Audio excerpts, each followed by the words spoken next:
Hello, good morning. আজকে সুন্দর একটা রান করছি। এখন আসি শাসনকাছা ফ্লাইওভারে নামতেছি। রানিং এর জন্য সুন্দর একটা track, up hill down hill. আজকে ইজি রানের উদ্দেশ্যে বেরোইছি। অলমোস্ট 4 কিলোমিটার টান।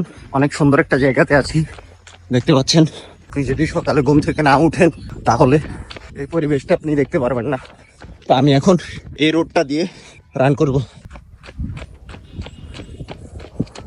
চারপাশে ফসলের জমি, রান করতে না আসলে এত সুন্দর জায়গা পাবো না। এখন আমি দেওয়াল টপকে সুন্দর একটা জায়গাতে যাব। আমার রানিং এর উদ্দেশ্য একটাই, এর সাথে আমার পুরাও হলো, নিজের শরীরও ফিট থাকলো, মন ভালো থাকলো। কিছুই আমি রানিং এর মধ্যে এর ভিতর সবকিছুই পাই। আর একটা কথা আছে না, আপনি যদি নিয়মিত দৌড়ান সেক্ষেত্রে না হার্ট ভালো থাকবে, না শরীর ফিট থাকবে, বিভিন্ন ধরনের রোগ থেকে আপনি নিরাপদে থাকবেন। এবং কি বিষাক্ত যে জীবাণুগুলো আছে এগুলা গানের মাধ্যমে বের হয়ে যাবে। আল্লাহর সৃষ্টি কত সুন্দর দেখেন। ওহো, জাস্ট জাস্ট কল্পনা করতে পারবেন না।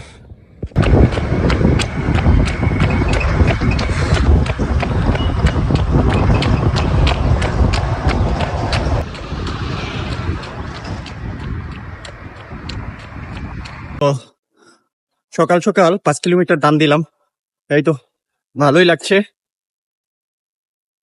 অনেক সুন্দর একটা পরিবেশে গেছিলাম রান করার জন্য। আসলে চারপাশের পরিবেশটা সেই সুন্দর ছিল। তো নতুন বাসায় ওঠার কারণে মোটামুটি ট্র্যাক মিলাইতে কষ্ট হয়ে গেছে। তো যাই হোক, এটার মধ্যে ভালো জিনিস যেটা ছিল সেটা হচ্ছে আপনার শাসনকাছা ফ্লাইওভারে 1 কিলোমিটার আপহিল ডাউনহিল, আবার আসতো 1 কিলোমিটার আপহিল ডাউনহিল। তো এটা আমার অনেকটা ইমপ্রুভ হবে এটাতে।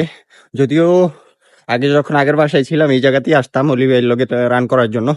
তো আজকে তারা কেউই উঠতেছিল না ঘুম থেকে। তা আমি ভাবলাম কি, আমি যেহেতু ঘুম থেকে উঠছি, দেখা হচ্ছে গিয়া বের হয়ে গেছি গিয়া। আসলে আহ গত পরশুদিন ওয়ার্কআউট অফ রাখছি, পায়ে একটু ব্যথা আছে। তো ব্যথাটা রিকভারি করার জন্য একটু সময় লাগে। তো সবাই আমার জন্য দোয়া করবেন। মাত্র রান শেষ করলাম, এই জন্য এরকম ঘামাই দিছি। আসলে কুল ডাউন করে দেন হচ্ছে গিয়ে বাসায় যাব। তো দেখা হবে অন্য কোনো ভিডিওতে। ততক্ষণ পর্যন্ত ভালো থাকবেন, আমার জন্য দোয়া করবেন। আসসালামু আলাইকুম রহমতুল্লাহ।